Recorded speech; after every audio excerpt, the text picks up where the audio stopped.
नागपूर शहरातील नंदनवन परिसरात घडलेल्या घरफोडी प्रकरणाचा गुन्हे शाखेच्या युनिट 4 पथकाने उलगडा केला आहे. पोलिसांनी एका संशयित आरोपीला ताब्यात घेत त्याच्याकडून लाखो रुपयाचा सोन्याचा मुद्देमाल जप्त केला आहे. नागपूर शहर गुन्हे शाखेच्या युनिट 4 पथकाने घरफोडीच्या गुन्ह्यात महत्त्वपूर्ण कारवाई करत एका आरोपीला अटक केली आहे. मिळालेल्या माहितीनुसार नंदनवन पोलीस ठाण्यात घरफोडीचा गुन्हा दाखल असून त्याचा तपास सुरू होता. दरम्यान गुन्हे शाखेचे पथक वरिष्ठांच्या आदेशानुसार परिसरात गस्त घालत असताना एक संशयित व्यक्ती आढळून आली. पोलिसांनी संशयिताची चौकशी करून पंचासमक्ष अंगझडती घेतली असता त्यांच्याकडे पिवळ्या धातूची एक लगड आढळून आली. या लगडीचे अंदाजे वजन 44 ग्राम असून तिची किंमत सुमारे 4,40,000 रुपये असल्याचे सांगण्यात आले आहे.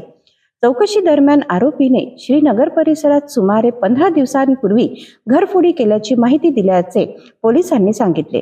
त्यानंतर पोलिसांनी अभिलेख तपासले असता संबंधित घरफोडीचा गुन्हा नंदनवन पोलीस ठाण्याच्या हद्दीत घडल्याचे निष्पन्न झाले. आरोपी चेतन मनोज बुराडे वय 24 वर्ष राहणार नंदनवन याला ताब्यात घेऊन पुढील तपासासाठी नंदनवन पोलिसांच्या स्वाधीन करण्यात आले आहे. या प्रकरणाचा अधिक तपास नंदनवन पोलीस करीत आहेत. घरफोडीच्या गुन्ह्याचा उलगडा करत चोरीचा मुद्देमाल जप्त करण्यात नागपूर गुन्हे शाखेला यश आले आहे. या कारवाईमुळे परिसरातील नागरिकांमध्ये समाधान व्यक्त केले जात असून पुढील तपास सुरू आहे.